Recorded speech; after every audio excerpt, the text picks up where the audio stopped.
বৃহস্পতিবার রাতে আরজিকর মেডিকেল কলেজে এক তরুণী চিকিৎসকের মৃত্যুর ঘটনায় গোটা রাজ্যে শোরগোল পড়ে গিয়েছে। প্রাথমিকভাবে এই মৃত্যুর ঘটনাকে আত্মহত্যা বলে চালানোর চেষ্টা করে রাজ্য সরকারের পুলিশ। পরে হাসপাতালের জুনিয়র ডাক্তারদের প্রতিবাদে ওই তরুণী চিকিৎসকের মৃত্যুতে খুন এবং ধর্ষণের মামলা দায়ের করে পুলিশ। প্রাথমিক ময়নাতদন্তের রিপোর্ট অনুযায়ী ওই তরুণী চিকিৎসককে মৃত্যুর আগে যথেষ্ট অত্যাচার করা হয়েছিল। প্রাথমিক ময়নাতদন্তে ওই তরুণীর চোখ এবং যৌনাঙ্গে রক্তক্ষরণ এবং শরীরে একাধিক আঘাতের চিহ্ন মিলেছে। যদিও অসমর্থিত সূত্রের দাবি, প্রাথমিক ময়নাতদন্তে জানা গিয়েছে খুনি ওই তরুণী চিকিৎসকের পেলভিক বোন মেরে ভেঙে দিয়েছে। নির্যাতিতা দুই চোখ এবং গোপনাঙ্গ থেকে রক্তক্ষরণও হচ্ছে।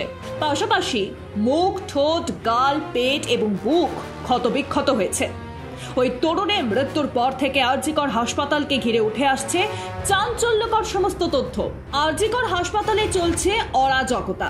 সেই সঙ্গে পিজির পর আরজিকর হাসপাতাল হয়ে উঠেছে শাসক দলের দ্বিতীয় গড়। এমনটাই অভিযোগ উঠে আসছে বিগত কয়েক বছর ধরে। আর এর পিছনেই রয়েছে আরজিকর হাসপাতাল এবং মেডিকেল কলেজের প্রিন্সিপাল সন্দীপ ঘোষ, যিনি শাসক দলের ঘনিষ্ঠ বলে পরিচিত। অভিযোগ, শাসক দলের প্রিয় পাত্র তথা আরজিকরের প্রিন্সিপাল সন্দীপ ঘোষের জামানায় হাসপাতাল জুড়ে চলছে অরাজকতা। সন্দীপ বাবুর কোনো কাজ নিয়ে প্রশ্ন তুললে মেলে হোস্টেল খালি করে দেওয়ার হুমকি। শুধুমাত্র তাই নয়, সন্দীপ বাবুর কাজের বিরোধিতা করলে জুনিয়র ডাক্তারদের ফেল করিয়ে দেওয়ার ভয় পর্যন্তও দেখানো হয়। এর সঙ্গে রয়েছে আর্থিক দুর্নীতি, নিয়োগ দুর্নীতি, হাসপাতালের হিসেবে গড়মিলের মতো একাধিক অভিযোগ। কিন্তু রাজ্যের শাসক দলের ছাত্র সংগঠন টিএমসিপির সদস্য হলে মেলে নানান ছাড়পত্র। অভিযোগ, সাধারণ ছাত্র থেকে প্রফেসররা চাইলেও দেখা করতে পারেন না প্রিন্সিপালের সঙ্গে, অপেক্ষা করে চলে যেতে হয়। এছাড়াও কলেজ ক্যাম্পাসে টিএমসিপি আশ্রিত দুষ্কৃতীদের অবাধ যাতায়াত চলে। তার বিরুদ্ধে অভিযোগ রয়েছে জুনিয়র ডাক্তারদের জোর করে গায়ে অ্যাপ্রন চাপিয়ে তৃণমূলের মিছিলে যেতে বাধ্য করাও, বাধা দিলে জোটে মার পর্যন্ত। এছাড়াও অভিযোগ রয়েছে হাউস স্টাফ নিয়োগে অনার্স পাওয়া ছাত্রদের ইন্টারভিউতে নম্বর কম দিয়ে তৃণমূল করা ছাত্রদের অনৈতিকভাবে নিয়োগ। আর এসবের পিছনেই রয়েছেন সন্দীপ ঘোষ। 2023 সালের নভেম্বর মাসে আরজিকর হাসপাতালের মর্গে ডোমেদের টাকা চাওয়ার একটি ভিডিও ভাইরাল হয়েছিল, কিন্তু লোককে টাকা চাওয়ায় প্রতিবাদ করতে দেখা যায়। ওই ভিডিওতে মৃতের পরিবারদের বলা হয় টাকা দিতে। 2000 থেকে 1500 টাকা পর্যন্ত চাওয়া হয়। অভিযোগ, এমন অনৈতিক কাজ দীর্ঘদিন ধরেই চলছে হাসপাতাল জুড়ে। যদিও ভিডিও ভাইরাল হতেই হাসপাতাল কর্তৃপক্ষ একটি তদন্ত কমিটি করেছিল। অভিযোগের এখানেই শেষ নয়। অভিযোগ, সন্দীপ ঘোষ এমনভাবে এই হাসপাতালকে দখল করে রেখেছেন শাসক দলের প্রচ্ছন্ন মদতে যে তাকে বদলি করা হলেও ছাত্রদের নিয়ে বিক্ষোভ করে সেই বদলি আটকে দেন তিনি।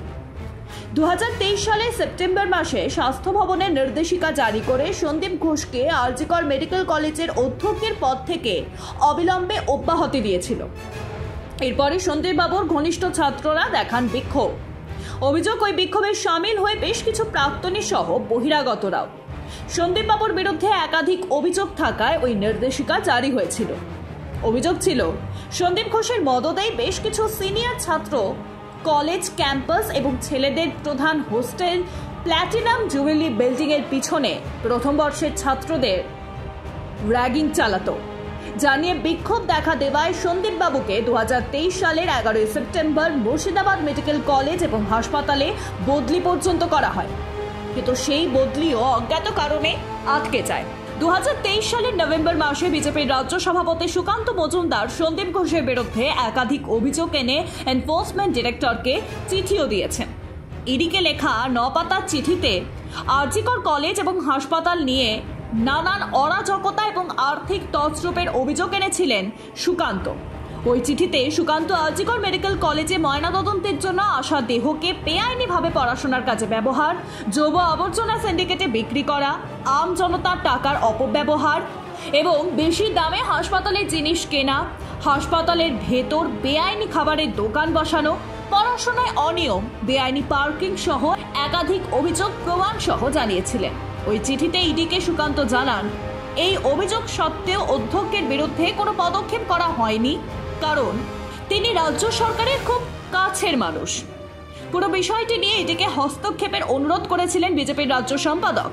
অন্যদিকে 2023 সালের জুলাই মাসে গুরুতর অভিযোগ উঠেছিল আর জি কর মেডিকেল কলেজের রোগী কল্যাণ সমিতির প্রাক্তন চেয়ারম্যান তথা তৃণমূল বিধায়ক সুদীপ্ত রায়ের বিরুদ্ধে। আর জি করের প্রাক্তন ডেপুটি সুপার আক্তার আলী সুদীপ্ত রায়ের বিরুদ্ধে হাসপাতালের সরঞ্জাম অবৈধভাবে নিজের নার্সিং হোমে পাচার করার অভিযোগ তুলেছিলেন। রাজ্যের ডেপুটি ইন্সপেক্টর জেনারেলের কাছে এই বিষয়ে লিখিত অভিযোগ জানিয়েছিলেন আক্তার আলী। ওই অভিযোগপত্রে হাসপাতালের অধ্যক্ষ সন্দীপ ঘোষ, সুদীপ্ত রায় এবং আরও কয়েকজন আধিকারিকের নাম পর্যন্ত ছিল। এছাড়াও হাসপাতাল থেকে কোটি কোটি টাকা নয় ছাড় অভিযোগ করেছিলেন আক্তার। তিনি অভিযোগ করেছিলেন হাসপাতালে সরবরাহ করা চিকিৎসা সামগ্রী বাংলাদেশেও পাচার করা হচ্ছে। স্বাস্থ্য দপ্তরকে লিখিতভাবে আক্তার জানিয়েছিলেন হাসপাতালে একবার ব্যবহার হওয়া সিরিঞ্জ, স্যালাইনের বোতল, গ্লাভস ইত্যাদি টাকার বিনিময়ে বাইরে পাচার করে দেওয়া হচ্ছে। তার দাবি, সন্দীপ ঘোষ এবং সুদীপ্ত রায়ের দুর্নীতির পথে বাধা হয়ে দাঁড়ানোতেই তাকে বদলি করে দেওয়া হয়েছিল। শুধুমাত্র তাই নয়, এই ঘটনার পর স্বাস্থ্য শিক্ষা দপ্তরের অধিকর্তা দেবাশিস ভট্টাচার্য কমিটি গঠন করে তদন্তের নির্দেশ পর্যন্ত দিয়েছিলেন। আক্তার জানিয়েছিলেন এই কমিটির শীর্ষে বসেছিলেন স্বয়ং সন্দীপ ঘোষ। বিগত কয়েক দশকে তৃণমূল আশ্রিত দালাল চক্রের সক্রিয়তার অভিযোগও উঠেছে এই হাসপাতাল ঘিরে। ঘোষিতভাবেই রাজ্যের সেরা হাসপাতাল শাসক দল তৃণমূলের প্রথম গড় পিজি হাসপাতাল। সেই সঙ্গে ধীরে ধীরে তৃণমূলের প্রিয় পাত্র সন্দীপ ঘোষের তত্ত্বাবধানে আর জি কর হাসপাতাল হয়ে উঠেছে শাসক দল এবং তাদের আশ্রিত দুষ্কৃতীদের দ্বিতীয় গড়। তরুণী চিকিৎসকের মৃত্যুর ঘটনায় আরও একবার চোখে আঙুল দিয়ে তা দেখিয়ে দিয়ে গেল। Bureau report, Ritam Bangla.